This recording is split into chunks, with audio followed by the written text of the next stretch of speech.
Hola, ¿cómo estás? ¿Te acuerdas de las palabras de Jesús cuando Él dijo que en la iglesia habrían lobos rapaces vestidos como de ovejas? Yo soy el Pastor Muñoz. En esta producción, titulada Desenmascarando al Lobo, vas a aprender acerca de un grupo específico que hace guerra contra la Iglesia Adventista del Séptimo Día. Ellos se llaman a sí mismos los Adventistas del Séptimo Día Davidianos y dicen creer en un mensaje llamado la vara del pastor. Seguro que si estás viendo esta producción es porque tienes interés en el tema de la vara del pastor. Quizás algún miembro de tu iglesia está hablando acerca de la vara del pastor, o quizás has tenido a miembros y seguidores de la vara del pastor viniendo a tu iglesia queriendo distribuir literatura, CDs, DVDs y cosas así. En lo que vas a escuchar vas a aprender muchísima información válida y real acerca de lo que la vara del pastor es. El caballero que has de escuchar es el hermano Ismael Rodríguez. No solamente ha estudiado él los temas de la vara del pastor, pero él fue víctima precisamente de este movimiento, estuvo envuelto en él por varios años y si siente hoy día él lo vas a escuchar diciendo, por ejemplo, que está agradecido a Dios porque el Señor lo libró a él 2 veces. Una vez lo libró del mundo y la segunda vez lo salvó también de las garras del lobo, de la vara del pastor. Que disfrutes desenmascarando al lobo.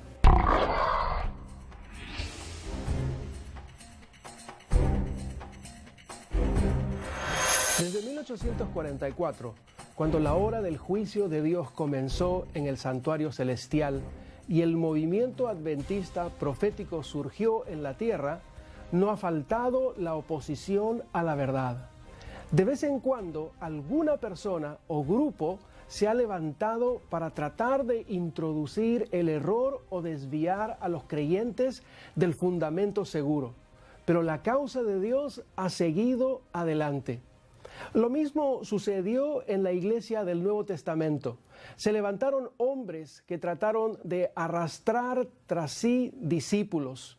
El apóstol Pablo advirtió de maestros del error que trastornaron la fe de algunos y agregó, pero el fundamento de Dios está firme. Lo mismo sucedió en los comienzos más tempranos de esta iglesia, de la iglesia adventista del séptimo día. En el libro de Joyas de los Testimonios, en el tomo 1, el espíritu de profecía advierte de lo siguiente: continuamente surgen grupitos de personas que creen que Dios está únicamente con los muy pocos y muy dispersos. La influencia de tales tiende a derribar y dispersar lo que edifican los siervos de Dios. Los espíritus inquietos que desean constantemente ver y creer algo nuevo surgen de continuo. En una ocasión, ella escribió en el libro Testimonio para los Ministros, en la página 51 y página 52, lo siguiente: los que comienzan a proclamar un mensaje respaldados por su propia responsabilidad individual, quienes pretenden ser enseñados por Dios y sin embargo se ocupan especialmente en destruir lo que Dios ha estado edificando durante años, no están haciendo la voluntad de Dios. Sépase que estos hombres están de parte del gran engañador. No los creáis.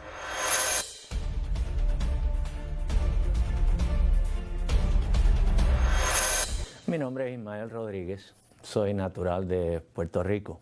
En el 1992 tuve la oportunidad de conocer a un grupo diferente en la ciudad de Gainesville. Inicialmente este grupo no se identificaba, pero eran miembros de la iglesia adventista, sin identificarse como miembros de esta otra organización. Yo entré a la iglesia de Gainesville como estaba acostumbrado a hacer ya como por 8 a 10 años. Y uno de los diáconos de la iglesia tenía un cassette en la mano, solamente hablado. Y lo puso en el bolsillo de mi camisa y me dice, yo quiero que tú escuches este cassette. Yo no presté atención en ese momento, lo dejé allí en mi camisa, pero cuando iba a mi casa me acordé que habían puesto ese cassette allí, así que lo puse en el tape de mi automóvil y comencé a escuchar. El cassette era en relación a los 144,000.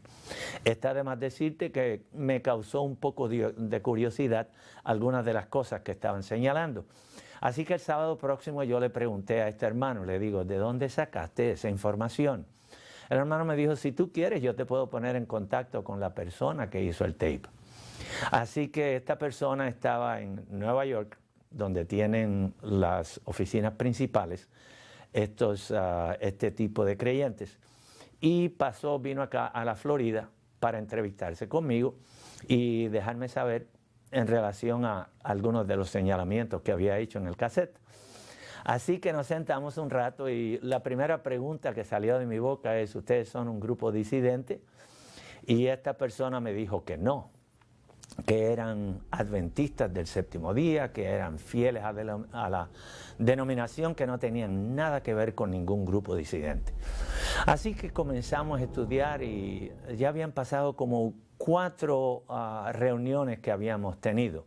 Algunas de las cosas que estaban enseñando, que aunque utilizaban material utilizado por la iglesia, como la estatua de Nabucodonosor, del sueño de Nabucodonosor, etc. Sin embargo, algunas de las interpretaciones que le daban a esas cartelones que tenían eran diferentes a como nosotros lo enseñamos en la iglesia adventista. Pero yo quería seguir adelante. Tan es así que finalmente terminé como al estudio 6 o 7, terminé preguntándole, dime, ¿ustedes son una organización diferente? No somos ninguna organización diferente, pero tenemos un ministerio de sostén propio que se llama la Vara del Pastor. Yo recordaba vagamente mientras estaba en el colegio haber escuchado de la Vara del Pastor, pero no sabía nada de los detalles, ninguna de las doctrinas. Nunca me había enfrentado a este grupo y la aseveración de esta persona de que son adventistas, fieles, que no se han separado de la iglesia, pues confiadamente comencé a caminar en dirección a esta organización. Finalmente terminamos los estudios, como 24 estudios. Al final de los mismos me hicieron una invitación para ir a las oficinas generales en Nueva York. Allí fui, estudié como 6 meses. Ya terminados esos 6 meses, yo puedo decirte que yo creía en mi corazón que esto era parte de la iglesia, pero algo dentro de mí me decía, es necesario que tú continúes aprendiendo más de esta organización. Así que comencé a trabajar con ellos, trabajar en la Florida. El mensaje era claro. Tenemos una nueva luz que le va a permitir a la iglesia adventista prepararse para recibir el Espíritu Santo, poder terminar la obra y poder irnos al cielo. Mientras estaba trabajando en la Florida, recibí un llamado de las oficinas generales para que regresara allá con un propósito. El material que ellos tenían lo tenían todo en inglés. Y las personas que dirigían allá en las oficinas centrales en Nueva York son de habla inglesa. Así que ellos querían que yo, siendo que mi idioma natural es el español, tradujera el material del inglés al español. Ya yo tenía como cerca de 4 años que había estado con esta gente. Mi idea todavía continuaba muy firme. Yo soy miembro de la iglesia adventista, yo solamente estoy haciendo esto para traer reavivamiento y reforma a la iglesia. eso es lo que enseñan, eso es lo que introducen en tu mente. Y una vez que tú estás convencido de que el material que tienen es un material sólido, inspirado, bíblico, conforme al espíritu de profecía, ya tú no sientes ningún temor a seguir en la fila de esta organización. Solamente que cuando yo me decidí a traducir el material del inglés al español, nunca se me olvida. Me dieron una habitación, allí tenía concordancias, allí tenía diccionarios bíblicos, allí tenía diccionarios de inglés-español, tenía diferentes versiones de la Biblia, tenía todos los libros del Espíritu de Profecía a mi disposición, pero había algo más. Tenía ahora el material de la vara del pastor. Anteriormente solamente tenía acceso a los estudios que ellos me habían provisto, pero ahora tenía el material delante de mí y yo podía examinarlo. Nunca me olvido la oración que yo elevé ese día. Frente a aquel escritorio me hinqué de rodillas y le dije al Señor: Señor, tú sabes el trabajo que yo voy a hacer. Si hay algún error en este trabajo, en estas doctrinas, yo quiero que tú las reveles, porque yo no quiero ser piedra de tropiezo de ninguna persona. Y además quiero que me ayudes a traducir este material como debe ser traducido. Yo no quiero interpretar, sino más bien traducir el material. Así que con eso en mente, abrí inmediatamente el libro. Comienzo a traducir y de momento, como si una luz muy intensa hubiese brillado en mi cerebro, contemplo lo que estaba leyendo y digo: pero esto no concuerda, esto no está en armonía ni con la Biblia ni con el espíritu de profecía. ¿Qué está pasando aquí? Yo nunca había visto esto anteriormente. Por supuesto que no. Si es que no había visto, todavía no había visto los libros, sino que solamente había visto los panfletos en donde tienen los estudios. Debo detenerme aquí para decirte que ese es uno de los métodos que ellos utilizan para poder introducirse en la iglesia adventista. Número 1, el diácono que me dio el material en la iglesia nunca se había identificado como miembro de la vara del pastor. Sin embargo, esta persona llevaba como 10 años miembro de esta otra organización y operando en la iglesia como uno de los diáconos. Déjame decirte que esto es algo que ocurre con muchas personas dentro de la iglesia que quieren permanecer siendo fundamentalistas, que quieren permanecer fieles a la iglesia, que quieren adelantar a la reforma, el avivamiento, el reavivamiento en la iglesia, y no tienen otros mecanismos, así que acuden a estos ministerios independientes, personas que aseguran que tienen nueva luz. En este caso, la aseveración era que un nuevo profeta había surgido en el 1929-1930, y comparando las escrituras, comparando el material que había diseminado este profeta al principio, parecía que todo estaba bien. ¿Por qué? Porque ellos te dan solamente aquello que está de acuerdo con el espíritu de profecía, con la Sagrada Escritura. Por eso fue muy interesante cuando finalmente yo tuve delante de mí ambos libros, 2 libros que están las compilaciones de los escritos de este caballero, el señor Víctor Haroff. Él vino a los Estados Unidos en 1907, emigrado desde Bulgaria. Así que mientras estaba estudiando, comencé entonces, el Señor finalmente quitó las escamas de mis ojos y finalmente pude comenzar a ver algunos de los errores doctrinales. No quise ser rebelde a la visión, ya tenía suficiente, mi oración había sido contestada, así que de allí en adelante continué estudiando, investigando el material, pero no para traducirlo, sino para encontrar los errores que había en este material. Y así, eventualmente, en menos de 3 meses, ya había llenado una libreta que tenía, la había llenado con los diferentes errores doctrinales de esta organización.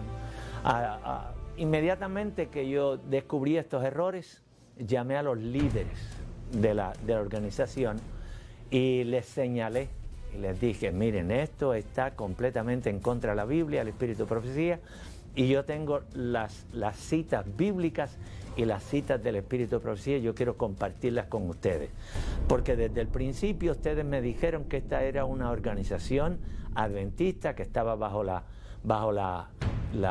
sombrilla, bajo la administración de la iglesia, pero ahora yo me encuentro que esto no es así. Mucho más, al ver la literatura de este señor Haroff, encuentro que su literatura está en una completa desarmonía con los escritos de la señora White y con las Sagradas Escrituras. Así que si ustedes en realidad son genuinos, son legítimos, son verdaderos adventistas que dicen que aman la iglesia como ustedes aseguran amarla, yo quiero que se sienten conmigo y escuchen. Inmediatamente les señalé el primer error. Este señor asegura que Cristo va a trasladar todo el panorama del juicio investigador que se está llevando a cabo en el cielo ahora, va a ser trasladado a la tierra. Antes de que concluya el tiempo de gracia, Dios el Padre, Dios el Hijo, Dios el Espíritu Santo, los ángeles van a descender aquí, a esta tierra, a un lugar en Palestina, y desde allí van a conducir el juicio de los vivos. Yo le dije: si ustedes pueden creer eso, yo lo lamento mucho, yo no quiero parte de esta organización, yo quiero separarme y dejárselo saber inmediatamente. Así que digan, ¿ustedes creen esto que dice este profeta? Algunos de ellos me miraron con unos ojos bien grandotes y me dijeron: nunca habíamos visto eso, pero si él lo dice, nosotros lo creemos. Inmediatamente yo concluí que esta gente habían sido tomados. Así pues, le dije: yo voy a tener un documento preparado para ustedes con todos los errores doctrinales que yo he encontrado y se los haré llegar. Me tomó como 3 meses más preparar el documento con todos los errores doctrinales de la vara del pastor. No todos, porque todavía después seguí encontrando otros errores mientras continué estudiando, investigando la literatura. Pero los que envié creí que eran suficientes. Ellos enviaron el vicepresidente a nivel de la Asociación General, como ellos le llaman, allá en New York. Lo enviaron a mi casa con unos cuantos de los ministros davidianos, ministros de la vara del pastor, y estuvieron en mi casa desde las 8 de la mañana como hasta las 8 de la noche. Allí yo les presenté lo que yo había encontrado, sin haber tratado de refutar ninguna de las presentaciones que yo les hice. 2 de ellos me miraron fijamente a los ojos y me dijeron: déjenme decirle, usted tiene su profeta, Elena G. de White, nosotros tenemos el nuestro, Víctor Haroff. Uno de los ministros estaba inundado de lágrimas en los ojos. Una hermana que fue con ellos también estaba llorando. Yo le pregunté: ¿y ustedes dos por qué lloran? Y el ministro me dijo: porque yo debo confesar que hoy usted ha abierto nuestros ojos y estamos seguros que la vara del pastor es un error. Pero en el caso mío, yo le he hecho tanto daño a la iglesia adventista, he hablado tanto en contra de la iglesia adventista, que me daría vergüenza regresar a pedir que me hicieran nuevamente miembro de la iglesia. Y la señora consintió en lo mismo y dijo: es imposible que yo regrese a la iglesia. Yo prefiero irme al mundo que regresar a la iglesia. Una cosa sí debo decir: yo sentí una carga infinita, una carga enorme por aquellas personas que yo había influenciado dentro de la iglesia adventista para hacerse miembros de la organización de la Vara del Pastor. No de la iglesia de la Vara del Pastor, porque ellos no edifican, no construyen iglesias. Ellos siguen adorando en la iglesia adventista porque ellos tienen la idea de que muy pronto el Señor va a descender para eliminar, para matar todos los adventistas que no acepten el mensaje de la Vara del Pastor. Van a ser muertos y solamente 144,000 van a quedar vivos.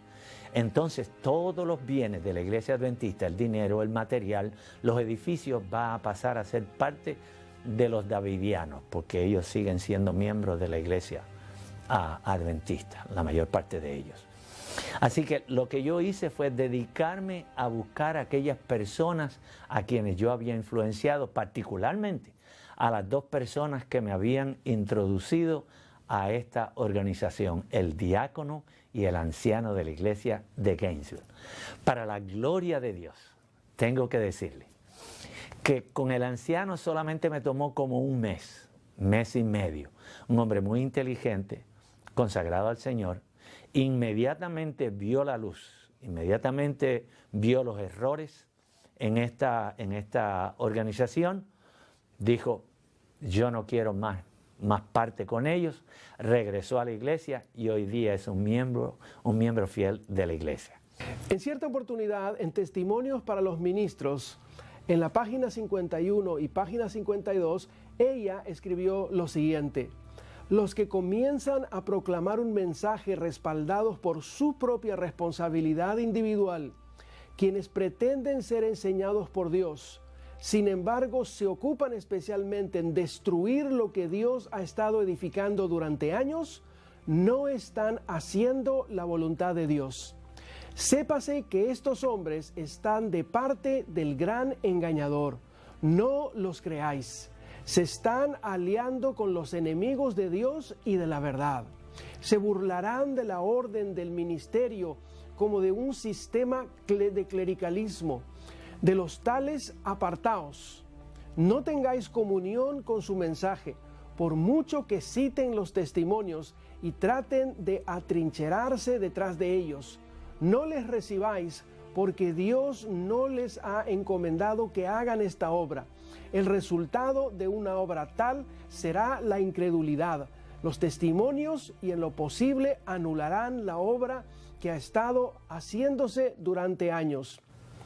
Lamentablemente, un grupo llamado La Vara del Pastor, conocido también como Davidianos del Séptimo Día, se ha levantado en años recientes y ha publicado literatura en donde se exponen extravaganzas fantásticas e imaginativas.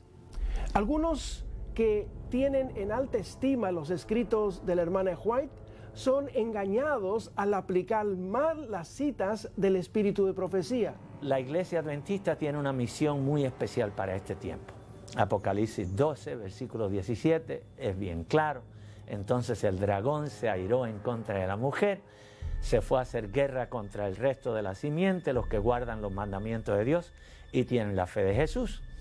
Apocalipsis 14 te da el mensaje de los tres ángeles. Temed a Dios, darle gloria, darle honra, porque la hora del juicio es venida. Salid de Babilonia, pueblo mío.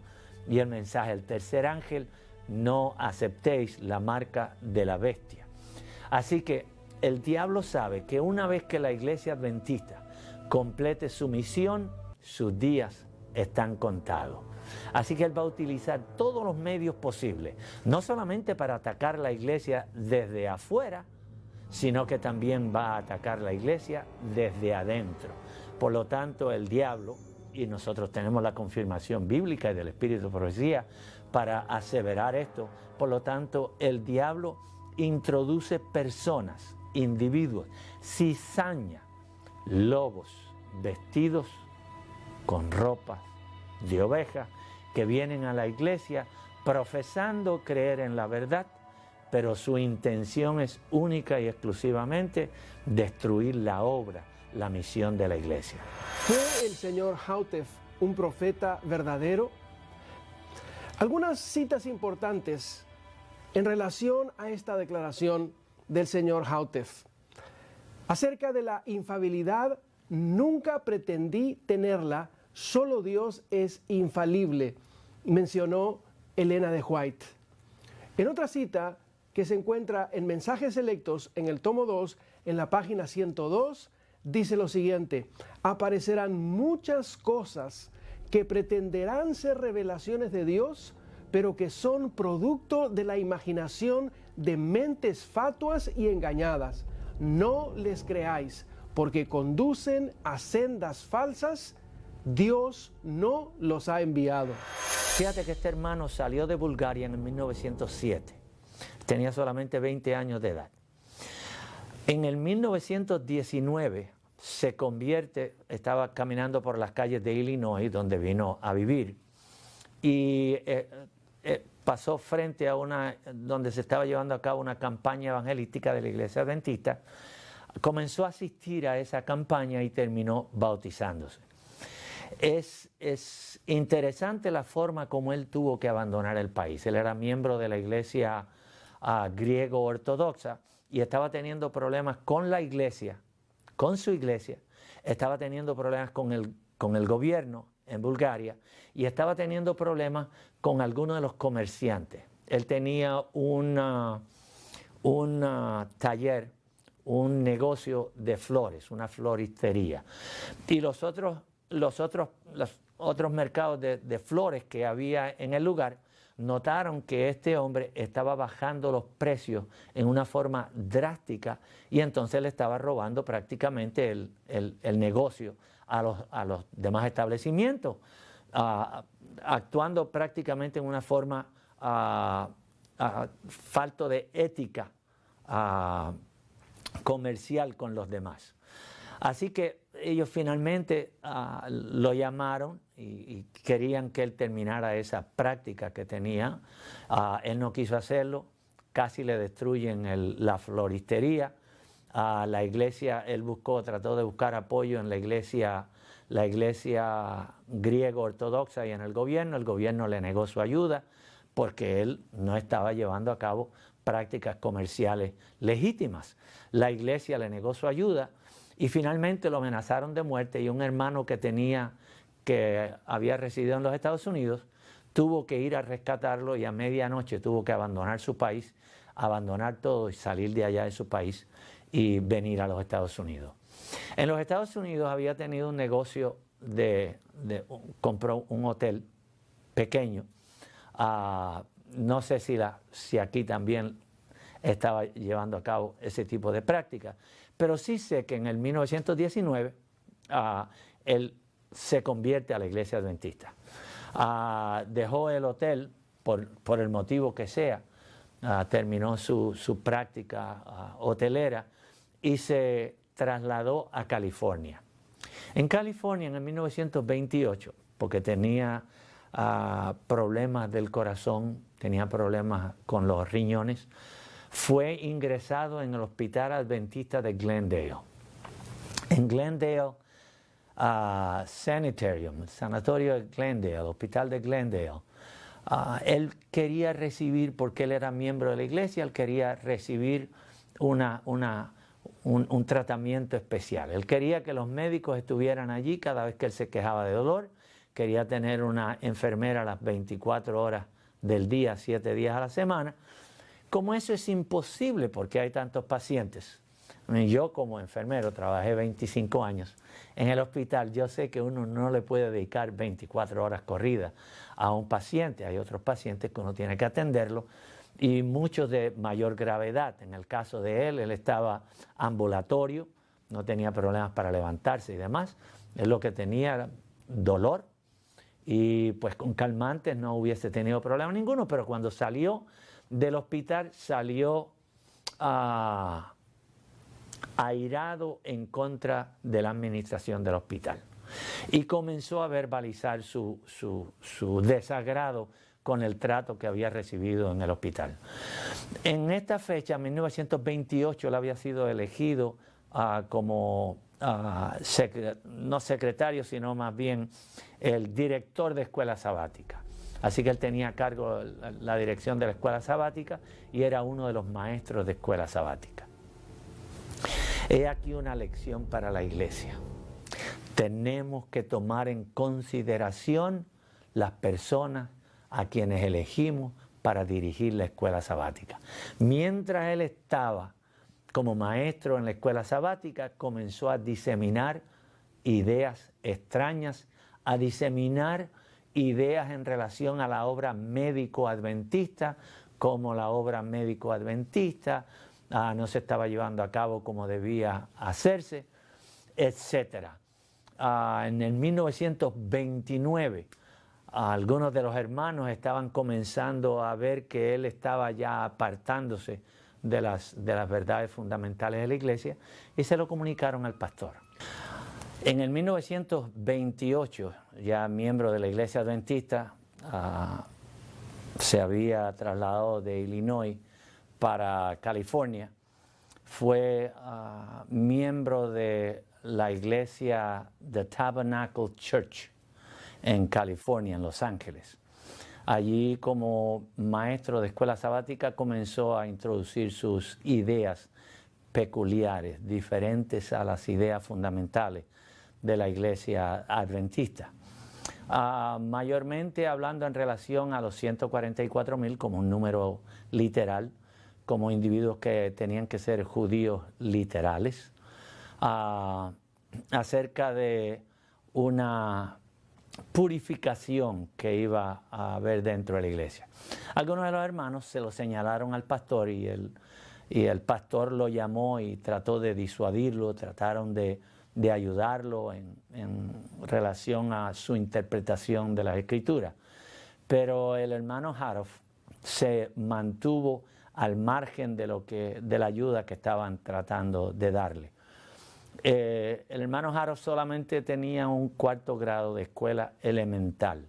Su inglés era pobre y no había sentido la necesidad de estudiar al pie de ninguno de los pastores, de los dirigentes, de los ministros adventistas. En el 1930, a finales del 1929 al 1930, él escribió, Víctor Haroff, escribió un manuscrito. En ese año se estaba celebrando la reunión otoñal de la Conferencia General en Oakland, California. Así que él tomó ese manuscrito, creo que eran 172 páginas. Se la llevó a los líderes de la Conferencia General y en particular se la entregó a un pastor de apellido Gilbert, F.C. Gilbert. El pastor Gilbert era uno de los asociados de la Conferencia General a cargo de la obra en favor de los judíos. ¿Por qué? Porque él era judío natural, entendía bien el griego, conocía bien la historia de los judíos, así que ¿quién mejor que él para hacer un examen de este material que Víctor Haroff había puesto en sus manos? Víctor Haroff quería que hubiera una comisión de la Conferencia General que estudiara ese manuscrito. El pastor Gilbert llamó a algunos de los pastores, entre ellos A.G. Daniels.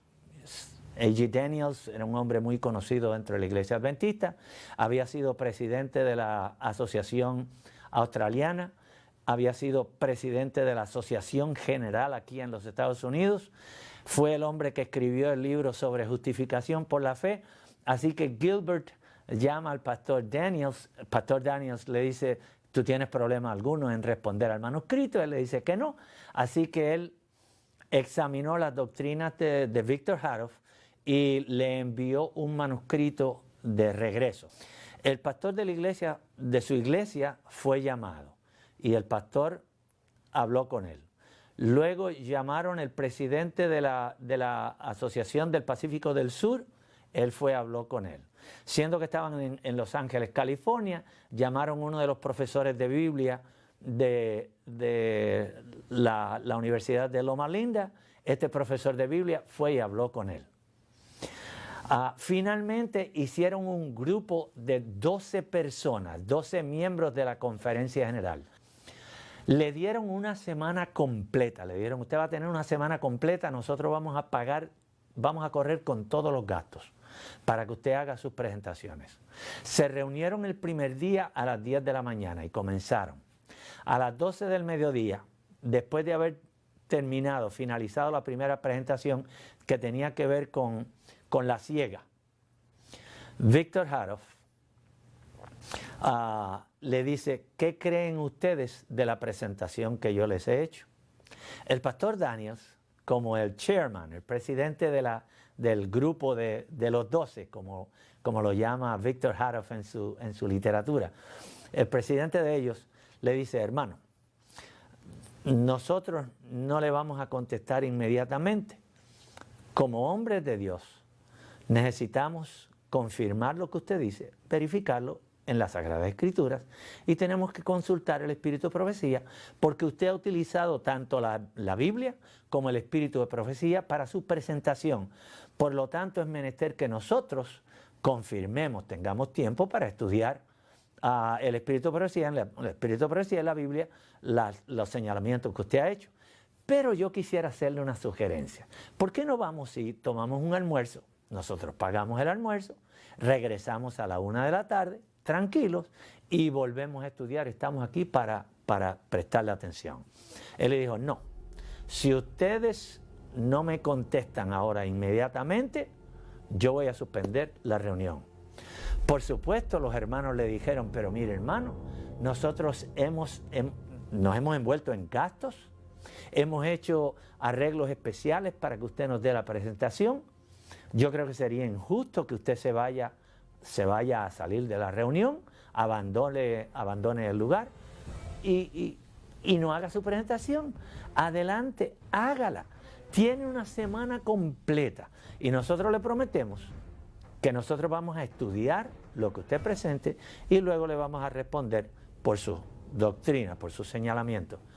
No contento con la respuesta de los hermanos, decidió que iba a tomar su libro, su manuscrito, se fue del lugar, los dejó allí ellos solos.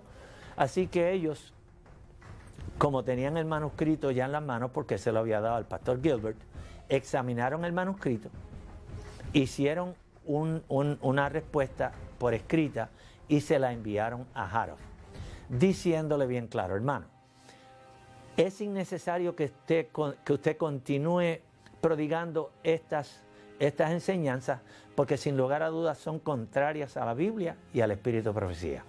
Así que le suplicaron que por favor desistiera de estar enseñando estas ideas.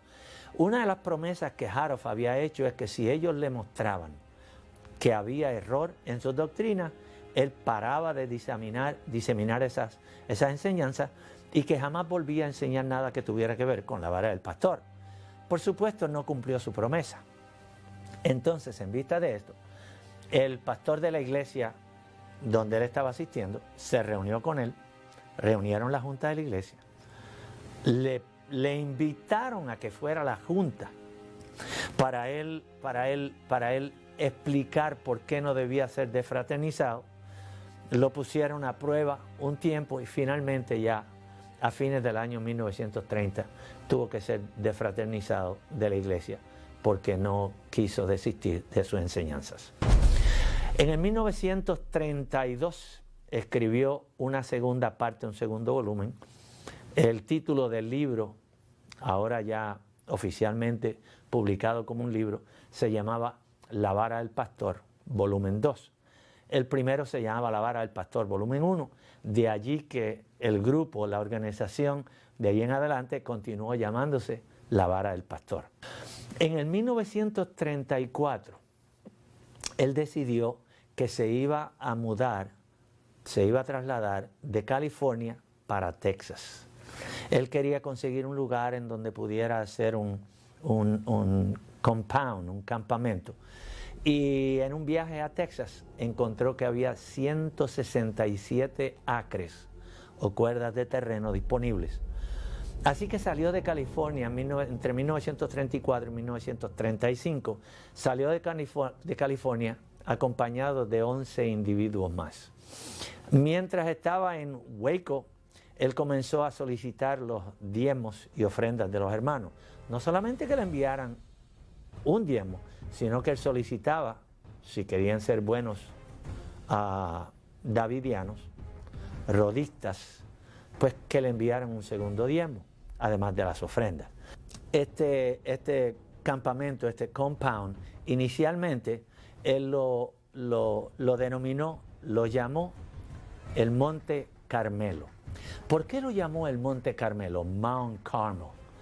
Porque él basaba su experiencia, estaba basando su ministerio en la experiencia del profeta Elías. De acuerdo a enseñanzas de Victor Haroff, que se definieron más tarde, él se consideraba a sí mismo el antitípico profeta Elías.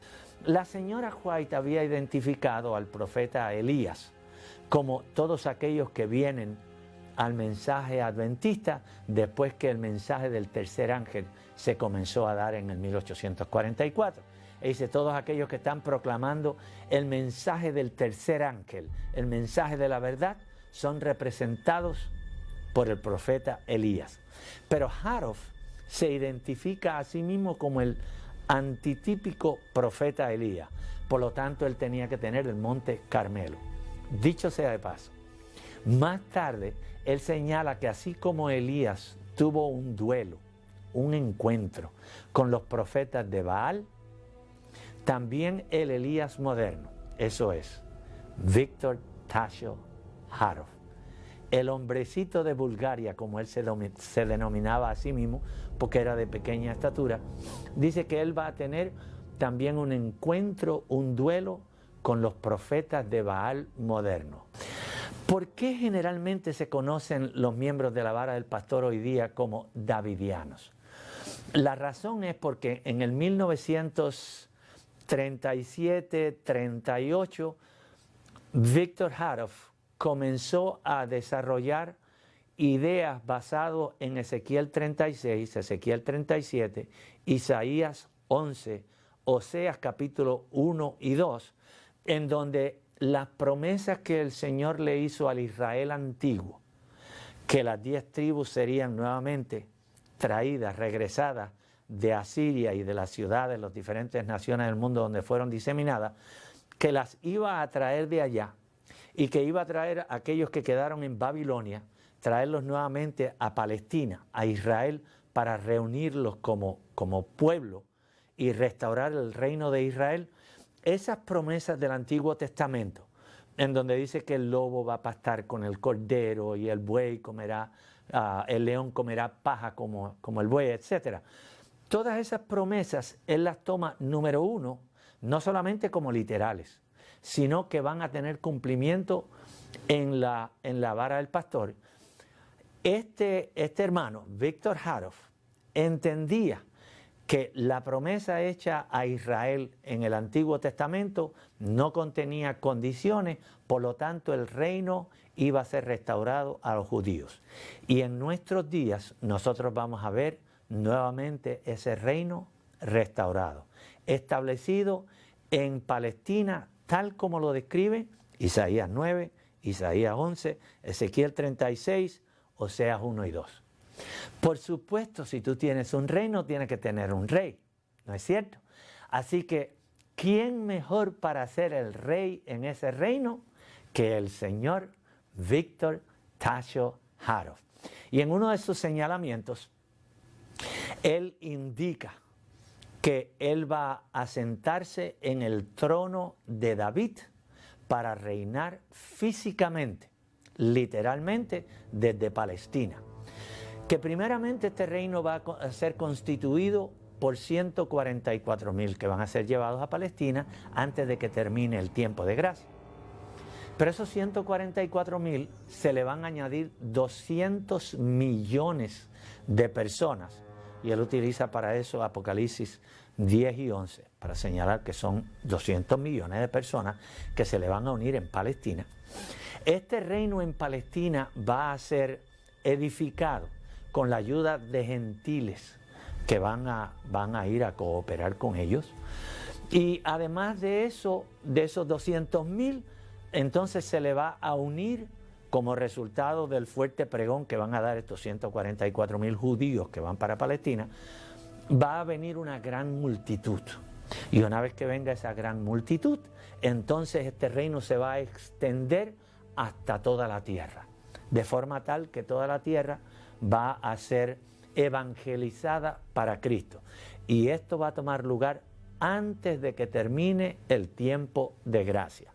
Entonces van a ocurrir, número uno, primero, una resurrección especial de todos los que murieron creyendo en el tercer ángel, en el mensaje del tercer ángel, después de 1844.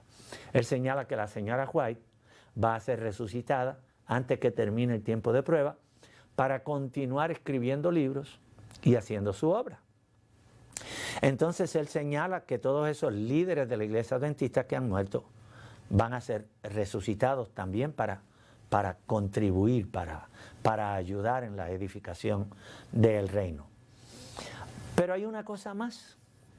Él dice que allá en Palestina van a tener agrónomos, van a tener tráficos, gente entrando y saliendo, gente que están ocupados en criar ganado, etcétera, y que allí en Palestina va a ser restaurado prácticamente el paraíso de Dios.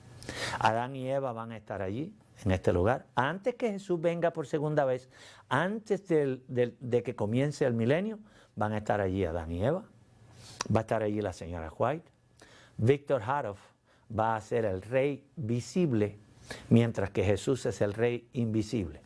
Y entonces en ese lugar van a tener un banco internacional en donde se va a hacer intercambio de monedas y de actividades bancarias, financieras, con las demás personas del mundo. Él dice que allí en ese lugar el Señor Jesús va a conducir el juicio de los vivos y por supuesto los adventistas del séptimo día, solamente 144,000 adventistas que se conviertan en davidianos, y de allí es que viene el nombre. Él va a ser el antitípico David, el antitípico David. Los seguidores del señor Hautef lo consideraban el Elías que había de venir. La vara del pastor alega que la aparición del señor Hautef como profeta en el siglo XX había sido profetizada por Malaquías antes de que Cristo naciera. Este reino, que primeramente lo constituyen 144,000 que escapan de la matanza que va a tomar lugar en la iglesia adventista según enseñanzas de Víctor Haroff. Su idea es que el capítulo 9 de Ezequiel va a tener un cumplimiento literal dentro de la iglesia adventista. Según sus enseñanzas, él predicaba que Ezequiel 9 nunca tuvo un cumplimiento literal. Sin embargo, nosotros encontramos que según Segunda de Crónicas, capítulo 36, versículos 14 en adelante, Ezequiel 9 fue completamente cumplido, tuvo un cumplimiento literal, completo, en la destrucción de Jerusalén por parte de Nabucodonosor, cuando invadieron Jerusalén y destruyeron el templo. Pero según él nunca había tenido un cumplimiento literal, así que esa matanza descrita en Ezequiel 9 va a tomar lugar dentro de la iglesia adventista. ¿Qué dice Ezequiel 9? En Ezequiel 9 es una visión que se le presenta a Ezequiel. Ezequiel estaba cautivo en Babilonia y el Señor le presentó lo que estaba sucediendo en Jerusalén. ¿Por qué? Porque Ezequiel estaba preocupado, había sido sacado de su tierra natal, era una persona con profunda entrega al Señor, y así pues estaba sumamente preocupado. Y el Señor le presentó la visión, que era lo que estaba sucediendo. Aquellos que quedaron en Judá, los líderes, los sacerdotes, etcétera, se habían contaminado con idolatría, habían establecido imágenes de adoración de Baal, no solamente en las afueras del templo y en la parte de atrás posterior del templo, sino también dentro del templo. El capítulo 8 de Ezequiel describe cuáles eran las atrocidades que estaban tomando lugar. Mujeres hincadas de rodillas delante de la imagen de Tamuz, delante de las imágenes del sol. Estaban adorando el sol allí. Así que el Señor en el capítulo 9 dice que Él va a enviar hombres con armas que van a pasar por la ciudad. Primeramente pasa un hombre vestido de lino, que sin lugar a dudas esta es una figura de Cristo. Va a pasar marcando a los que eran fieles en la ciudad. Esos no van a ser destruidos, pero los demás van a ser muertos. Mujeres, niños, ancianos, etc. Y eso es precisamente lo que ocurrió cuando Nabucodonosor vino por tercera vez, la tercera vez que Nabucodonosor invadió Jerusalén. En la primera se llevó a algunos cautivos, entre ellos iba Daniel. En la segunda vez se llevaron otros cautivos, entre ellos Ezequiel. Y la tercera vez, esta vez vino y destruyó el templo, se llevaron los vasos del templo, que más tarde el rey Belsasar de Babilonia, mientras estaba borracho, los utilizó y Dios terminó el imperio babilónico como resultado de esa desecración de esos objetos santos en el templo. Pero de todas maneras, Víctor Haroff cree que Ezequiel 9 nunca tuvo un cumplimiento literal, por lo tanto va a tener un cumplimiento literal ahora en la iglesia adventista, que durante 7 días el Señor va a descender, va a poner un sello entre aquellos que han aceptado la vara del pastor como el mensaje de la hora, y los que no lo aceptan dentro de la iglesia adventista. Van a pasar 5 ángeles del Señor por los hogares y por las iglesias adventistas, matando todos los adventistas que no acepten la vara del pastor. Si uno estudia cuáles son los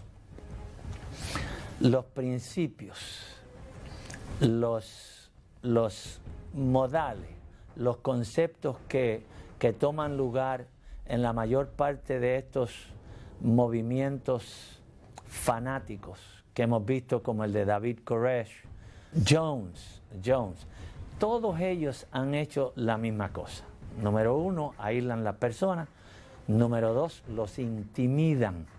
Y una vez que están intimidados, entonces se les hace fácil para controlarlos. Y esto es lo que hizo Víctor Haroff, precisamente. Intimidó a las personas.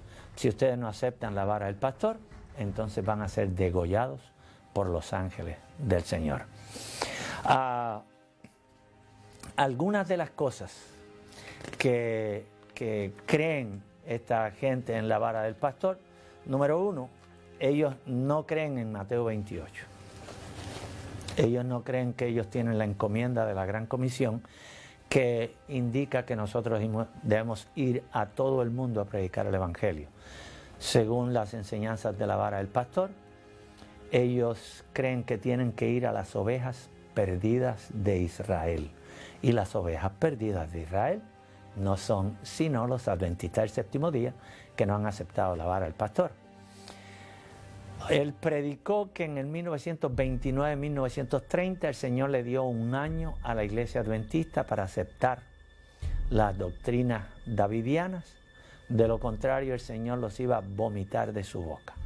Así que por lo tanto, desde el 1930-31 en adelante, para los davidianos, aquellos que siguen a Víctor Haroff, que cree que va a ser el antitípico David, a todos los que lo siguen, creen que la iglesia adventista cayó de la gracia de Dios.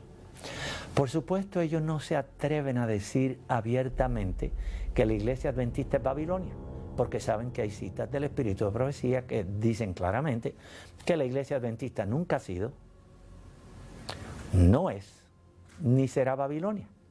Así que ellos no se atreven a proferir tal señalamiento.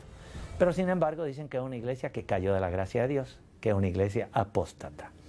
Cuando tú buscas los sinónimos, el significado de la palabra apóstata, y tú defines en términos generales a la iglesia adventista como una iglesia apóstata, estás diciendo prácticamente que la iglesia adventista es Babilonia, porque Babilonia es un pueblo apóstata en un completo estado de confusión. Así que ellos siempre le dan la vuelta al asunto para decir lo que ellos quieren decir sin tener que decirlo directamente. Otra de las cosas que ellos no hacen, ellos no tienen hospitales, no tienen centros de salud, no tienen ningún tipo de obra médica. Ellos no visitan las prisiones, no tienen ningún tipo de evangelismo en las prisiones. No creen en el evangelismo público, en otras palabras. Tú no vas a encontrar ningún davidiano haciendo una campaña de evangelización en favor ni de los viciosos, ni de los adictos, ni de las prostitutas, ni de los inconversos, ninguna de esas personas. Ellos, la única encomienda de ellos es ir a la iglesia adventista del séptimo día, a infiltrarse en la iglesia para que los miembros de la iglesia adventista se constituyan, se hagan miembros de la organización davidiana.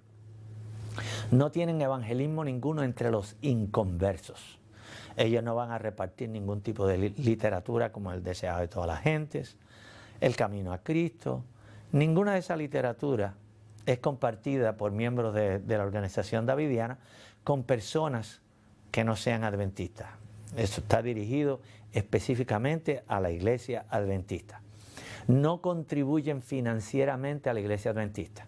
Por boca, por escritura del mismo Haroff, dice, ¿cómo es posible que nosotros apoyemos, sustanciemos la obra adventista si ellos son nuestros enemigos? Así que desde el principio la idea de Víctor Haroff es que la iglesia adventista es la enemiga de Dios, que son el obstáculo para el adelanto de la obra, y en su mente todo lo que está es eliminarla. Ellos envían doble diezmo y ofrendas a las organizaciones davidianas. No edifican iglesias, sin embargo, es interesante lo que hicieron en Saint Lucia, Santa Lucía, en el Caribe. Los hermanos estaban ya cansados de tener los davidianos allí sábado tras sábado, interrumpiendo la clase escuela sabática, tratando de introducir sus enseñanzas, que finalmente le dijeron, miren, esto es lo que vamos a hacer. Esta iglesia que nosotros construimos por tantos años, nosotros se la vamos a regalar para que ustedes se reúnan aquí y nosotros vamos a construir otra iglesia. Ellos tomaron la palabra de los hermanos, dennos la llave de la iglesia, contentísimos, tomaron posesión de ese edificio y los hermanos fueron y construyeron una iglesia en otro lugar. Tan pronto terminaron la iglesia en el otro lugar, ¿quiénes eran los primeros presentes? Sino los davidianos. En lugar de cumplir su palabra, ya les regalaron un edificio. Vayan y reúnanse al edificio. Cerraron el edificio. Entonces se reunían por las tardes, después que terminaba el culto en la iglesia adventista, que ellos habían interrumpido todo lo que querían en la iglesia adventista. Entonces van y se reúnen para estudiar sobre la vara del pastor. Lo mismo utilizaron, el mismo método utilizaron en México, por lo menos en 2 congregaciones de las cuales yo tengo conocimiento. En Carolina del Sur, Estados Unidos, en la ciudad de Salem, Carolina del Sur, está la única iglesia davidiana que ellos han construido alguna vez. Tuve la oportunidad de estar en esta iglesia, predicar en esa iglesia, conocer los hermanos. Eran amistades de Víctor Haroff. Dicho sea de paso, 2 de los ministros en esa iglesia entrenaron con Haroff, Víctor Haroff directamente, eran parte del compound, del campamento Mount Carmel en Waco, Texas, y ahora están dirigiendo la obra desde allí, desde Salem, Carolina del Sur. Allí tuve la oportunidad de conocer quien fuera una de las cocineras personales de Víctor Haroff. Le hice una invitación para que fuera a mi casa. Se quedó en mi casa por 5 meses. En 5 meses tuve la oportunidad de conocer en íntimos detalles lo que ocurría allí en el campamento Mount Carmel. Te puedo decir lo que pasó con las niñas que había en ese lugar, los niños cómo se desarrollaban, cómo los criaban, cómo conducían la educación allí en ese lugar. El abuso no solamente físico, sino de otras índoles que tomó lugar allí. Te puedo decir las personas, los ministros que cometieron esos abusos. Y lo que ella me dijo lo vi confirmado después en la página impresa en un libro que se llama The Batman in Waco, el hombre malo de Waco. Lo escribieron dos periodistas de Texas, uno de ellos de apellido Braley, el otro no recuerdo el nombre, pero todavía yo tengo el libro. Y ellos entrevistaron davidianos que llegaron a Texas desde comienzo, desde el origen, desde el 1935, 36, 37. Y basado en esas entrevistas ellos conocían las indiscreciones sexuales que habían tomado lugar, lo que estaba sucediendo y todo lo que sucedió con esos niños y demás, yo lo vi confirmado en ese libro, lo que esta señora me había dicho. Particularmente porque esta señora, no menciona el nombre precisamente por eso, porque ella fue una de las personas víctimas de allí, de ese campamento. Según los davidianos, estos 144,000 personas son de la iglesia adventista, miembros de la iglesia adventista, tienen que ser descendientes judíos, judíos literales. En el caso mío, yo le pregunté, bueno, ¿y si yo no tengo ninguna descendencia judía? Cuando yo comencé a caminar dentro de las filas de los davidianos. Y la respuesta fue, Dios sabe. Si tú no fueras descendiente judío, Él no te hubiera invitado a ser parte de esta organización. De allí yo tengo que inferir que Harov era judío. Y por supuesto, si era judío, él se iba a inclinar por la restauración del reino judío al pueblo de Israel, porque no está pensando como gentil, no está pensando como cristiano, sino que está pensando como judío. Y yo creo que mi conclusión tiene peso después de haber leído toda la literatura de este hombre, en donde él se identifica con uno de los 144,000.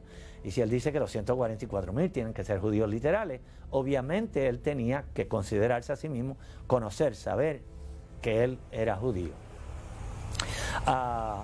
Además de ser judíos literales, estos individuos tienen que ser conversos adventistas, no pueden ser de ninguna otra denominación, tienen que ser adventistas. Por lo tanto, ellos justifican de esa manera que su trabajo solamente se ha dedicado a la obra adventista. Por supuesto, sobre las manifestaciones, los señalamientos de Víctor Harov, está la orden, la gran comisión del Señor Jesús. Y el Señor Jesús dijo, id por todo el mundo y predicar el Evangelio. El mensaje del tercer ángel es claro. Temer a Dios, darle honra, porque la hora de su juicio es venida. Y la visión de Juan es muy significativa cuando ve que este ángel está volando por en medio del cielo, lo cual implica que es una obra completamente mundial. Apocalipsis 7 nos dice bien claro que los 4 ángeles estaban sobre los 4 puntos cardenales de la tierra, lo cual implica que es una obra mundial. Apocalipsis 11 nos dice bien claro, 10 y 11 nos dice que los pies de Jesús estaban puestos a un lado de la tierra y al otro lado de la tierra, lo cual implica que la obra es mundial. Sin lugar a dudas, el último esfuerzo que el Espíritu Santo va a hacer en favor de la humanidad es un esfuerzo mundial. Así que cuando ellos señalan que la obra que ellos tienen es estrictamente para la iglesia adventista, sin lugar a dudas están yendo en contra de los señalamientos bíblicos claros en donde dice que el Evangelio ha de abarcar el mundo entero. Y además del señalamiento bíblico tenemos el espíritu de profecía, gracias a Dios por el espíritu de profecía. La iglesia adventista tiene una gran bendición en este tiempo y yo creo que es interesante que una de las primeras cosas que él señaló en sus escritos En el tercer tratado en que él hizo, él dijo que todas sus escrituras podían ser comparadas con el espíritu de profecía porque él estaba en perfecta armonía con el espíritu de profecía. Pero estudiando la literatura de Víctor Haroff, yo me encuentro que él estaba en completa desarmonía con el espíritu de profecía, y no solamente con el espíritu de profecía, sino también con las Sagradas Escrituras. De acuerdo a Víctor Haroff, cuando él escribió su primer manuscrito y lo compartió con los dirigentes de la Conferencia General, él dice que de allí en adelante comienza a contar el año de prueba que Dios le da para la iglesia, y al final de la misma, la iglesia cae de la gracia de Dios. Pero no solamente eso, sino que él dice, para que no haya errores en el asunto, el Señor Jesús ha descendido en su carruaje, el carruaje descrito en Ezequiel 1 y 2, Él ha descendido acompañado de los serafines y de los querubines, de ángeles del cielo que están cargando este carruaje, ha descendido hasta California y se ha depositado en California para Él mismo dirigir, tomar las riendas de este movimiento davidiano. Yo personalmente hoy día, después de conocer tanto como conozco en relación a cómo se conducen los asuntos en la obra davidiana, yo lo considero una herejía de primera clase, atreverse a decir que Jesús ha descendido a este planeta contaminado con el pecado como está, con su trono en su carruaje personal, y que lo ha estacionado en California para conducir los últimos eventos que van a tomar lugar en la obra de evangelización. El sellamiento de Apocalipsis 7, tú recuerdas, si recordamos lo que dice Apocalipsis 7, en donde dice que vio un ángel, y yo creo que podemos leerlo de las Sagradas Escrituras, porque yo creo que es sumamente importante tener los detalles completos. Dice, después de esto vi 4 ángeles en pie sobre los 4 ángulos de la tierra, que detenían los 4 vientos de la tierra, para que no soplase viento alguno sobre la tierra, ni sobre el mar, ni sobre ningún árbol. Vi también a otro ángel que subía de donde sale el sol y tenía el sello del Dios vivo, y clamó a gran voz a los 4 ángeles a quienes se les había dado el poder de hacer daño a la tierra y al mar, diciendo, no hagáis daño a la tierra, ni al mar, ni a los árboles, hasta que hayamos sellado en su frente a los siervos de nuestro Dios. Y oí el número de los sellados, 144,000. De acuerdo a las enseñanzas de Víctor Haroff, este sellamiento comenzó en el 1929 con la introducción de las enseñanzas davidianas. Cuando consultamos los escritos de la sierva del Señor, por ejemplo, primeros escritos, la página 118, la sierva del Señor dice, luego vi el tercer ángel. Es el ángel que ha de separar el trigo de la cizaña y sellar o atar el trigo para el granero celestial. Así que sin lugar a dudas ya la señora White, el instrumento que el espíritu de profecía utilizó después del 1844, había identificado al ángel del sellamiento. Y no hay duda cuando nosotros leemos Apocalipsis 7, que el que va a conducir el sellamiento es el mismo Jesús, pero no lo va a hacer desde California, desde Los Ángeles, California. Otra de las cosas que ellos enseñan es que no solamente va a haber un sellamiento, sino que van a haber 2 sellamientos. Un sellamiento en la iglesia adventista y un sellamiento para el mundo. Un tiempo de gracia que concluye para la iglesia adventista y un tiempo de gracia para el mundo. Que va a haber 2 regresos, venidas del Señor Jesús a esta tierra. Una para matar todos los adventistas que no aceptan el mensaje davidiano, y la segunda para regresar por segunda vez con todos los ángeles. Además de eso, él señalaba que siendo que cuando Jesús viene, Él va a poner sus pies sobre el Monte de los Olivos, entonces el Monte de los Olivos tiene que ser aplanado 2 veces. antes del milenio y después del milenio. La doctrina principal de los davidianos, y ellos se autodenominan davidianos adventistas del séptimo día, porque ellos todavía pretenden hacer creer a la gente que ellos son adventistas, y eso está muy lejos de la verdad. La doctrina principal de ellas está basada precisamente en este reino literal que es establecido en Palestina antes del cierre de gracia, antes de la segunda venida de Cristo, que no solamente va a estar ubicado en Palestina, sino que va a extenderse a toda la tierra. Mi pregunta clave, yo creo que es una pregunta legítima para los davidianos, para los creyentes de la vara del pastor. Si este reino ubicado en Palestina se va a extender a toda la tierra, ¿para qué necesitamos que Cristo venga por segunda vez? Si ya el mundo ha sido conquistado para Cristo, finalmente ya no tiene que destruirlo, porque ya se ha llevado a cabo la matanza de los adventistas infieles y se ha llevado a cabo la matanza de los no adventistas infieles, los que no aceptan el llamado de la vara del pastor a unirse a ese reino en Palestina. Así que no sería necesaria la segunda venida de Cristo. En este reino, según ellos, Dios lo va a establecer para proteger a los creyentes legítimos, verdaderos, de las 7 postreras plagas, de la persecución que va a venir como resultado de la ley dominical.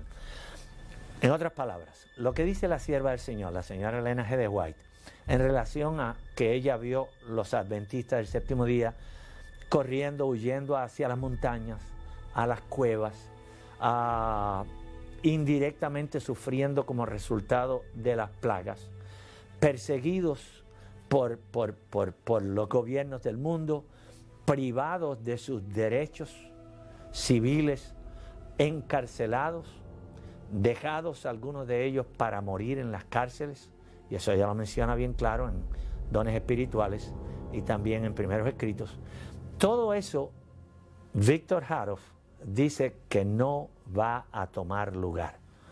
Él dice que el Señor va a establecer este reino en Palestina, en donde va a proteger a los davidianos, todos aquellos adventistas que se convierten al movimiento davidiano, los va a proteger no solamente de las plagas, sino también de la persecución. Lo cierto es que los seguidores del señor Hautef afirman que él es el tercer ángel de Apocalipsis 14.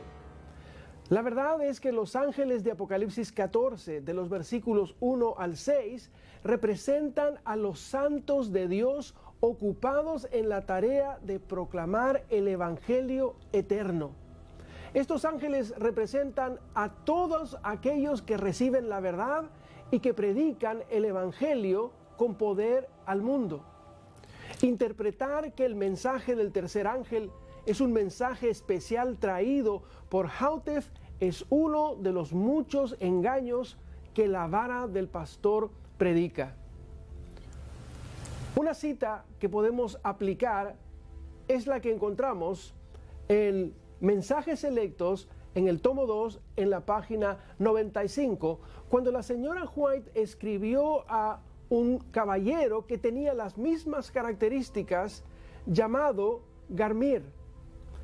Ella le escribió una carta directa a él, diciéndole lo siguiente: Satanás ha logrado hacerle creer que usted ha sido elegido por Dios para desempeñar una parte especial como una persona destacada en relación con el mensaje del tercer ángel, al ser proclamado con poder. Pero usted no está en armonía con Dios y Dios no puede contribuir a propagar el error. Usted piensa que es superior a la luz que Dios ha hecho brillar sobre la iglesia.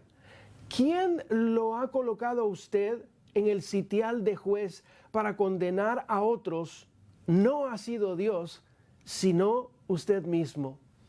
Declaraciones sumamente fuertes en relación a una persona que se levantó en el pasado, como muchos que se van a seguir levantando hoy en día, como la experiencia que hoy día nosotros podemos entender está ocurriendo en la vara del pastor. Joya de los Testimonios, tomo 2, la página 103, dice lo siguiente: Dios no ha elegido a un hombre solitario aquí y a otro allí como los únicos dignos de que les sea confiada su verdad. No da a un hombre una nueva luz contraria a la fe establecida del cuerpo.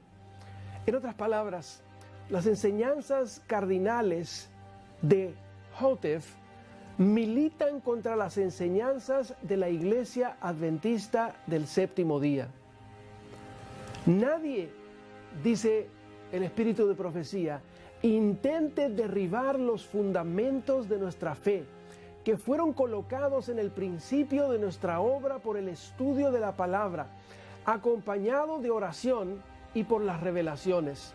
Los hombres pueden suponer que han encontrado un camino nuevo y que pueden colocar un fundamento más sólido que el que está ya colocado, pero es un grave engaño. Ningún hombre puede colocar otro fundamento que el que ya existe. Gálatas, el capítulo 1 y el versículo 8 confirma esta declaración: si aún un ángel del cielo os anunciare otro evangelio diferente del que hemos anunciado, dice la palabra de Dios, sea anatema. En este reino hay todavía una actividad más que él espera poder llevar a cabo. En este lugar él enseñaba que se van a reunir todos los animales de la creación para preservarlos el Señor, ser preservados en este lugar, en Palestina, antes de que termine el tiempo de gracia, antes de la segunda venida de Cristo, antes del terremoto descrito en Apocalipsis 19, 20, 21, Apocalipsis 6. Antes de ese tiempo, el Señor va a congregar los animales de la creación para cuando Jesús venga en las nubes de los cielos con todos sus ángeles, junto con los redimidos de todos los tiempos, se pueda llevar estos animales al cielo. Cosa que al terminar el milenio, estos animales van a ser regresados con los santos de todos los tiempos a la tierra nueva, y así el Señor no tiene que volver a recrear los animales. Esto es una de las enseñanzas que él apoyaba, que él sostenía. Otra de las enseñanzas del señor Víctor Tasho Haroff es que en sus escritos, en sus publicaciones, no hay error. Y eso está escrito en un libro que se llama La Serie Simbólica. Les voy a explicar qué es esto. Y el libro es un libro azul publicado por uno de los miembros de la Vara del Pastor en Salem, South Carolina. Este libro contiene todas las magazines, todas las revistas que Haroff publicaba mensualmente para aquellos que creían, que practicaban las doctrinas de la Vara del Pastor. En ellas él exponía las doctrinas nuevas y ampliaba las doctrinas que ya había, las enseñanzas que él había expuesto ya doctrinalmente. Allí él las ampliaba, además de tener noticias de lo que estaba pasando en la Vara del Pastor y demás. Pero en este libro lo que se han compilado son todas las publicaciones que tenían que ver con esa revista que se llama The Symbolic Code, o el Código Simbólico. ¿Por qué? Porque él entendía que él era la única persona capaz de interpretar las doctrinas concernientes a el tiempo final. Para él ninguna otra persona tenía la capacidad, ni con la dirección del Espíritu Santo ni nada, de interpretar ninguna de esas profecías referentes a los eventos finales. Como modo de evidencia de que yo sí sé de lo que estoy hablando, este libro que tengo en las manos consta de más de 800 páginas. Un libro extenso. Allí tiene todas las enseñanzas de Víctor Tasho Haroff. Este libro, no hay una página de ellas que no haya sido marcada de una forma o de la otra, porque yo investigué leí todo lo que estaba en este libro, las combinaciones de todo lo que él escribió y todo lo que está escrito en el código simbólico. Testimonios para los ministros, la página 55 nos dice: desconfíen todos nuestros hermanos y hermanas de cualquiera que quisiera fijar una fecha en que el Señor ha de cumplir su palabra con respecto a su venida o con respecto a cualquier otra promesa. Houteff fijó el año de 1929 como la fecha en que Dios empezaría el sellamiento de los 144,000, desoyendo las palabras de la cita que hemos mencionado. Los que defienden el error dirán: así ha dicho Jehová el Señor, y Jehová no había hablado. Dan testimonio de la falsedad, no de la verdad.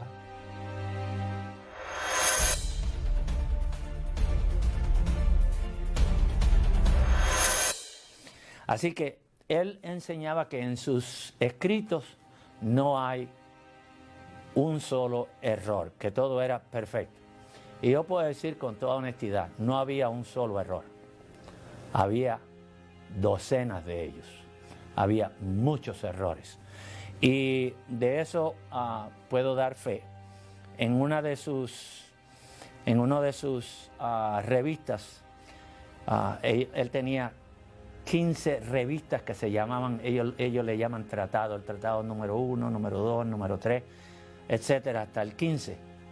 Y en el tratado número 7, en la página 34, está en el libro amarillo que les presenté, la serie de la vara del pastor. Ese es el título de ese libro amarillo en inglés, The Shepherd's Rod Series. En la página 82 del libro amarillo, la página 34 del tratado número 7, cito: creemos que la vara está en perfecta armonía con los escritos de la hermana Elena G. de White. Luego de examinar sus escritos y compararlos con los escritos de la señora White, encontramos que eso fue una declaración falsa. Yo voy solamente a mencionar algunas de las enseñanzas básicas, lo que ellos enseñan. En su libro The White House Recruiter, el reclutador de la Casa Blanca, en las páginas de 9 al 11, Houteff examinó unos versículos de Segunda de Reyes, particularmente el versículo 17 del capítulo 6, Segunda de Reyes, capítulo 6, versículo 17, en donde la Biblia dice: y oró Eliseo y dijo: ruégate, oh Jehová, que abras sus ojos para que vea. Entonces Jehová abrió los ojos del mozo y miró, y he aquí que el monte estaba lleno de gente de a caballo y de carros de fuego alrededor de Eliseo. Cuando Victor Houteff trata de examinar esa visión, él señala lo siguiente. Esta es la forma como él la interpreta. Ahora, dice él, ¿qué añaden los platillos voladores al siniestro cuadro ya en existencia? Si son mecanismos producidos en la tierra o producidos en el cielo, naves espaciales interplanetarias, alguno puede ser incrédulo, otro sorprendido de pensar que el cielo posea platillos voladores. No nos olvidemos qué fue lo que cubrió una montaña completa en los días de Eliseo, y él cita Segunda de Reyes 6:17. Continuó citando: para estar seguro, Eliseo les llamó carros, pero si no eran platillos voladores de algún tipo, ¿cómo llegaron a la tierra? Sin lugar a dudas, la mentalidad de Houteff había sido influenciado por lo que estaba ocurriendo en ese tiempo. Yo quiero darles un trasfondo de cuál era la situación.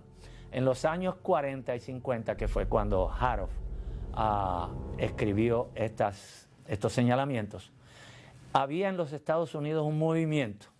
Dicho sea de paso, habían canciones populares que hablaban de los marcianos. Los marcianos llegaron ya, y decían que eran hombrecitos verdes que venían en platillos voladores, y se desarrolló un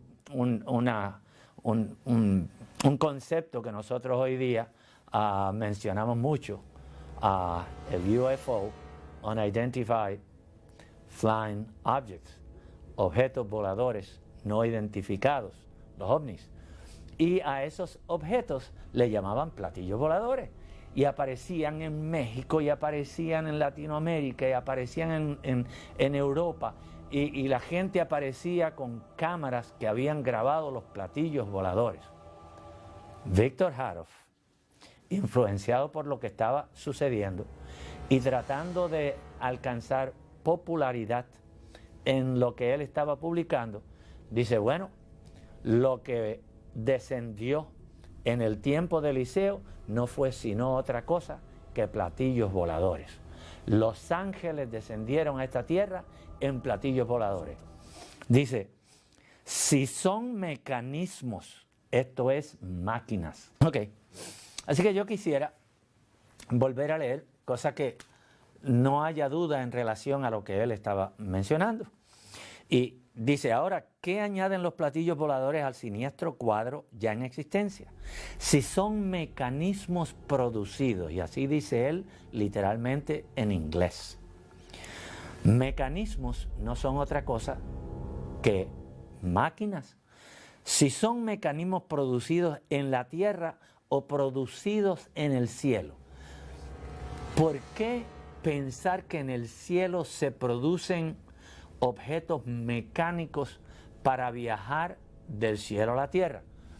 Haroff aún cuestionó algunos de los señalamientos bíblicos. Cosas tan simples como Apocalipsis 21:1. ¿Quién no ha citado alguna vez que el Señor va a hacer un cielo nuevo y una nueva tierra? Y en Apocalipsis 21:1 dice allí Juan, y vi un cielo nuevo y una tierra nueva, porque el primer cielo y la primera tierra se fueron, y el mar ya no es, no hay más mar. Sin embargo, en el Tratado 9, o la revista número 9 de Víctor Haroff, en la página 30, cito lo que él dice. Las Escrituras no dicen que no habrá mar en la tierra nueva. ¿Por qué? Porque él niega lo que está escrito en las Sagradas Escrituras. Él dice que en la tierra nueva va a haber océanos tal como los tenemos aquí en la tierra, que eso no va a cambiar en nada.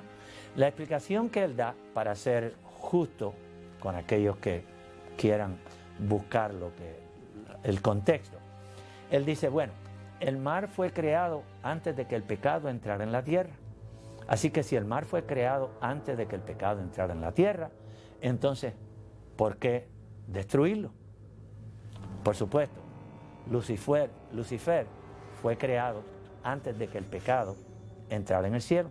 Sin embargo, Lucifer va a ser destruido. En el libro Maranata, en la página 351, la sierva del Señor escribe lo siguiente, y cito: el mar separa a los amigos, es una barrera entre nosotros y aquellos a quienes amamos. Nuestros vínculos son rotos por el ancho e insondable océano. En la tierra nueva ya no habrá mar, ni habrá allí galeras con remos. Gracias a Dios, dice la sierva del Señor, en la tierra nueva no habrá corrientes impetuosas, ni océanos invasores, ni olas inquietas y bulliciosas. Yo creo que si la Biblia dejara alguna duda, el Espíritu de Profecía aclara con lujo de detalles no solamente el hecho de que no va a haber mar, sino que da las razones por las cuales no va a haber un océano en la tierra nueva. Pero eso no es todo.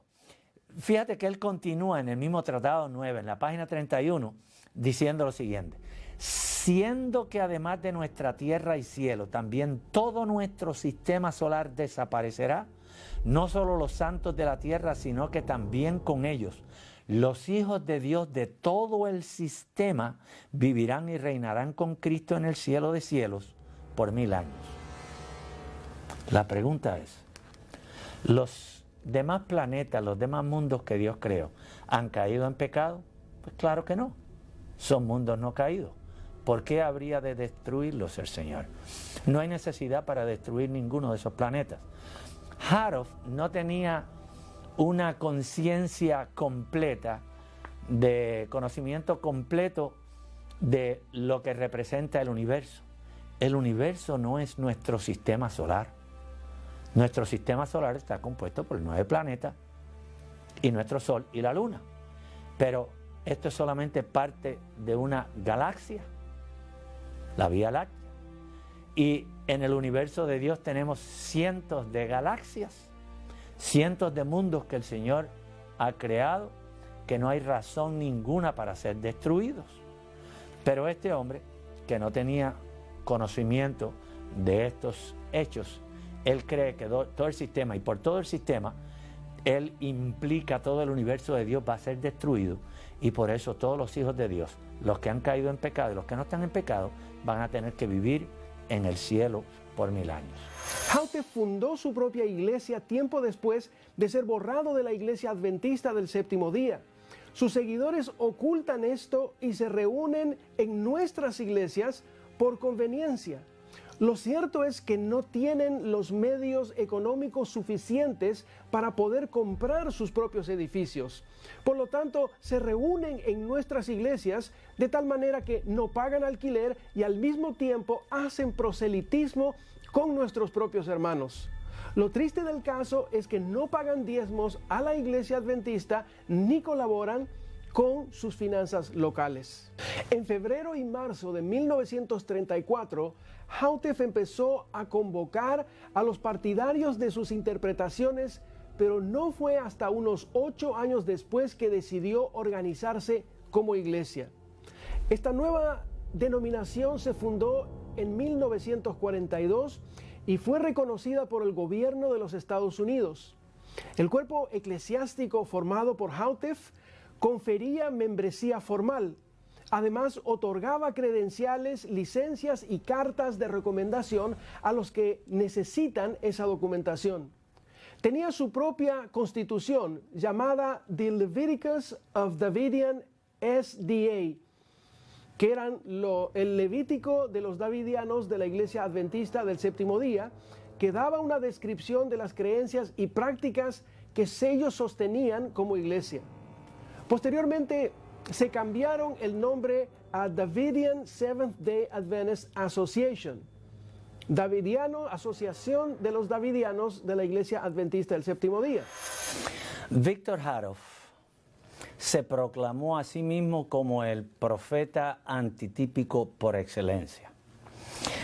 Él escribe en el especial de la Conferencia General, página 19, de un magazine que él escribió y le llamó así, General Conference Special, especial de la Conferencia General.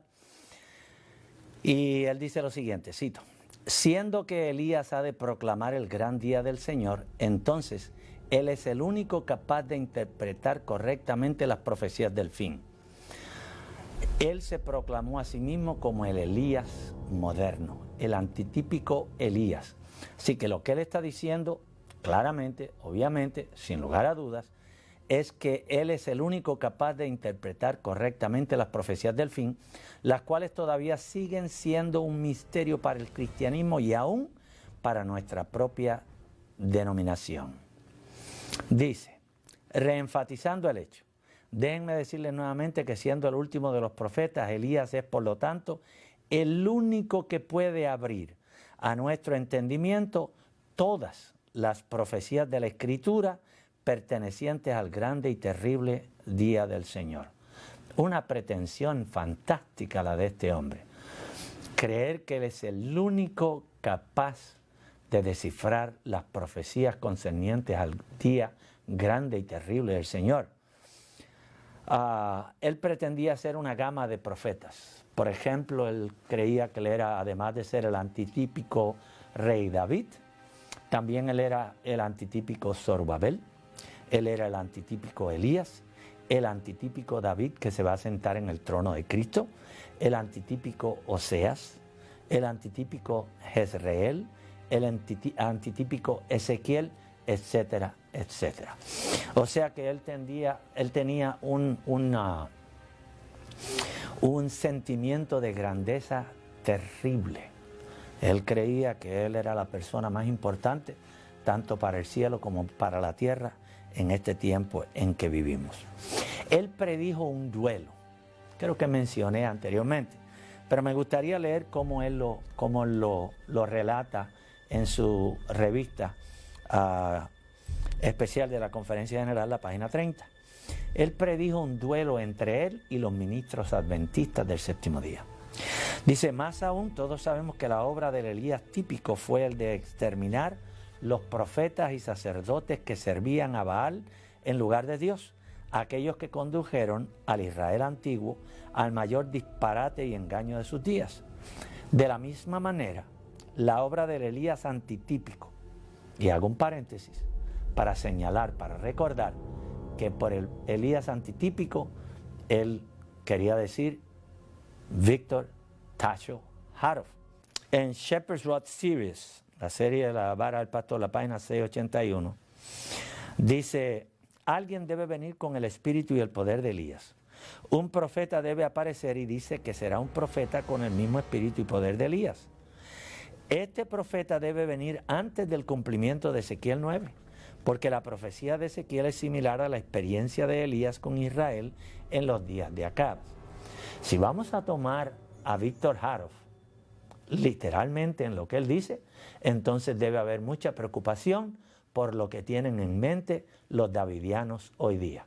Porque Víctor Haroff dice que su obra antitípica debe ser similar a la obra típica de Elías, lo cual implica que él está considerando que de alguna manera u otra él va a eliminar a aquellos que él considera son profetas de Baal. En 1944, Houteff circuló el siguiente edicto entre sus feligreses. Todos los oficiales que sirven a los Davidian Seventh-day Adventist Association, como a todos los residentes de Mount Carmel, Texas, deben tener su certificado de membresía, lo cual demuestra que ellos se constituyeron en su propia organización y tenían su propia iglesia.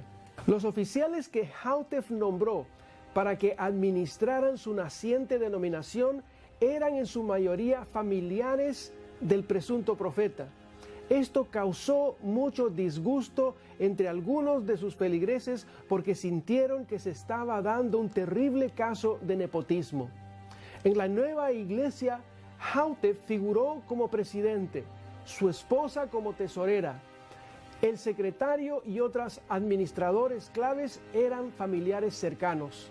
Hoy día, la vara del pastor tiene sus oficinas centrales en Nueva York y siguen asistiendo a la iglesia adventista del séptimo día los sábados por la mañana por conveniencia debido a que no tienen los medios financieros suficientes para poder conseguir sus propios lugares de adoración. Sin embargo, los sábados de tarde y durante la semana se reúnen en casas con el fin de arrastrar a nuestros miembros a que puedan creer y ser enseñados las doctrinas que ellos tienen.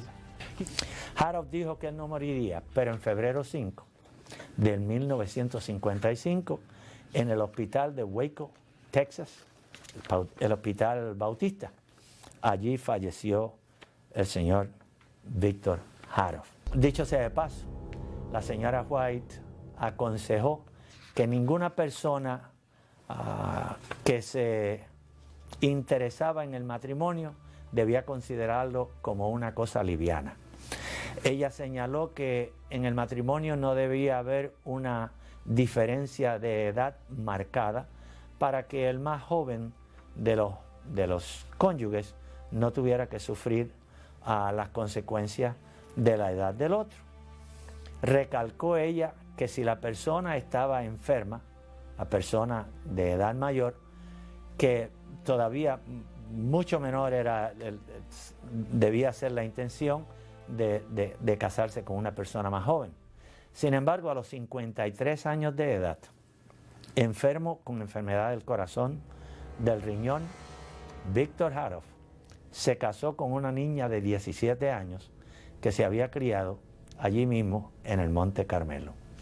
De allí en adelante, en 1962, uno de los miembros de la organización davidiana, de apellido Rodham, él era israelita por descendencia, se había mudado a Israel para comenzar a preparar el lugar donde se iba a establecer el reino de Haroff. regresó para los Estados Unidos al ver que Harold había muerto, que la esposa había tomado el mando y la esposa había vendido la mayor parte del campamento, y él se quedó con un terreno en Texas que estaba cerca de Elk. Ese lugar él lo llamó el Rancho Apocalipsis, Ranch Apocalypse, y comenzó lo que se conoce dentro de las organizaciones davidianas como The Branch Davidians, los davidianos de la rama. Estos son los davidianos que fueron asaltados por la ATF, la organización, la agencia de los Estados Unidos, en el 1993, en donde perecieron cerca de 80 niños y unos cuantos adultos. Lamentablemente a eso condujo las interpretaciones, las equivocaciones, los señalamientos del señor Víctor Harold. Mientras estaba en esta organización, tuve la oportunidad de relacionarme, codearme con otros ministerios independientes, pero cuando uno los examina cerradamente, se encuentra que los mismos blancos, los mismos propósitos que existen en la rama davidiana, también los encontramos en muchos de estos ministerios independientes. Cesan de hacer evangelismo público y comienzan a hacer evangelismo únicamente en la iglesia, y de esa manera, en lugar de convertirse en una ayuda idónea, se convierten en un obstáculo para el cumplimiento de la misión de la iglesia. Gracias a Dios, porque Dios continúa bendiciendo esta iglesia. Y la iglesia, que todavía en el 1929 al 30 todavía solamente contaba unos 300,000 miembros, en unos cuantos años ya contamos con más de 15 millones. Y estamos seguros que una vez sea derramada la lluvia tardía, el derramamiento del Espíritu Santo, se dará el fuerte clamor y tendremos el privilegio de ver a nuestro Señor venir en gloria para llevarnos al único y verdadero reino que Dios ha de establecer, la tierra nueva, para todos aquellos que le aman y guardan sus mandamientos. Dios les bendiga.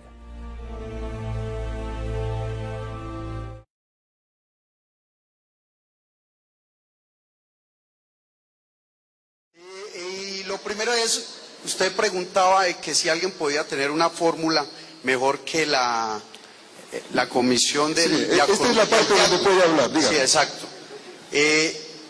Mi idea es esta, porque si Jesús dice que la verdad os hará libres, ¿sí? Pues hacer lo que hacerlo, pero desde el pastorado. O sea, decirle, alguien de aquí es davidiano, y si nadie dice que es davidiano, pues nadie le va a creer a esa persona, porque si la estrategia de esa persona es llevarse las personas, ¿cierto? Entonces, ¿quién va a creer en alguien que no sale a la luz y dice, sí, yo soy davidiano? Ya, lo que pasa es que usted tal vez no los conoce bien. Si usted los conociera, no diría lo que está diciendo. Le voy a explicar algo. Yo tenía un alumno que estudiaba teología en Montemorelos. Yo no sé cómo joven era estudiante de teología, fue mi alumno en teología. Y justo yo me acuerdo que me tocó a mí enseñarles evangelios a ese curso donde él estaba. Y lo que no le gustó fue justamente cuando yo hablé del concepto bíblico frente a las distorsiones que, entre otros, cité a los davidianos. Él en ese momento ni siquiera se inmutó, ni siquiera dijo soy davidiano. ¿Sabe? Nosotros nos enteramos que era davidiano 6 meses después, cuando en el segundo año no regresó a estudiar y usó la identificación que se le dio en la Universidad de Montemorelos, la usaba para ir a todas las iglesias y decir soy estudiante de teología de la Universidad de Montemorelos, y entonces puedo dar simposio, puedo dar esto, y le abrían las puertas, y entonces él empezaba con su doctrina. Y un día nos llamaron y nos dijeron, oye, aquí hay un muchacho, y yo le digo, sí, mira que está enseñando esto, aquello y el otro. No, le digo, este es davidiano. ¿Quién es? Fulano de tal. Ay, madre. Ellos nunca se van a identificar. Ese muchacho, hoy día, está en España. Y el otro día Encontré en una página web, se llama El Reto Divino. Si ustedes lo encuentran en la web Reto Divino, lo van a encontrar de España. Él dice, Iglesia Adventista del Séptimo Día, estudio del folleto de la lección, etcétera, etcétera. Y le pone ahí el folleto de la lección, hace el repaso y todo lo demás. Y él se identifica como Adventista del Séptimo Día, etcétera. Yo escuché su presentación y después que la escuché, entré a su email y le mandé un correo electrónico. Y le dije, oye, le digo, ¿por qué eres hipócrita? ¿Por qué te presentas como lo que no eres? Tú dices que eres adventista y no lo eres. ¿Por qué no dices que eres davidiano y se acabó el asunto? Y él me dijo entonces, ¿se acuerda usted cuando nos enseñaba evangelios que Jesús ocultaba su identidad porque no quería apresurar su muerte? Ya llegará mi tiempo y entonces me voy a dar a conocer. Cuando me contestó semejante cosa, le volví a decir, ¿eres tú Jesús? ¿Alguien te va a crucificar? ¿Tienes que esconderte? ¿Tienes un tiempo asignado para morir? ¿Puedes aplicar todo lo de Cristo a ti? No. ¿Por qué lo haces? Tu inclinación davidiana te lleva a tergiversar la doctrina, aún en eso. Y él dijo, ya llegará el tiempo. Y sabe que hasta ahora él sigue engañando a los hermanos allá de que es adventista. ¿Y sabe lo que yo hice? Transferí todas las emails que yo le mandé a él y la respuesta que él me dio, se las mandé al pastor allí en Madrid y le dije, tome cuidado porque este hombre davidiano hoy día está identificado allá. Ellos no se van a identificar, nunca. Le digo, hermano, ¿cuántos son davidianos? Ayer yo les hablé de un infiltrado estudiante de teología davidiano en la Universidad de Montemorelos, en la Escuela de Teología. Fue mi alumno. Hoy día anda por España. Bueno, él es el hermano menor de Miguel Martín. El nombre de él es Enoc Martín. Ustedes pueden entrar a la página web, busquen Enoc Martín y ahí lo van a encontrar a él. Y él se hace pasar como es adventista del séptimo día.